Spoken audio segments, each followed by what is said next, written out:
فرزندشون این جوان، یعنی در حمایت از وطن سینه سپر کردن برای آرامی و آسایشتگی یک جمعیت و جامعه مسلمانی و وظیفه ادا کردن در این وظیفه مقدس.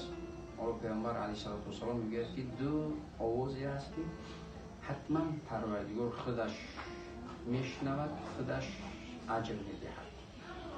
یکی قدم زنی مرزبان که در سرحدها یا فراموش نکنی پدر یکی از قهرمان‌ها، شخصیت‌های بزرگ و شهیدی مرحمنا بالقرآن العظیم واجعله لنا حجة یا رب العالمین. پروردگارا اجر و پاداش، خیر و برکت آیات‌های تلاوت شده رو در قبر مرحوم شهید همچون نور و رحمت و مغفرت. پروردگارا قبر شهید را همیشه با نور رحمتت و با نور قرآن و با نور رحمتت منور و نورانی روحش را شاد و از بازماندگانش، پدر، مادر، پیوندان، نزدیکانش همیشه خشنود، همیشه خوشحال و همیشه راضیش بگردان.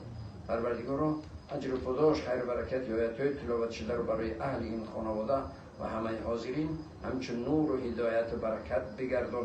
در عوض این مصیبت رحمت و مغفرت و خیر و برکت، رحمت و مغفرت و خیر و برکت دائمیت را برای اهل خانواده نصیب و روزی بگردان. پروردگارا صبر جمیل، اجر عظیم نصیب و روزی بگردان.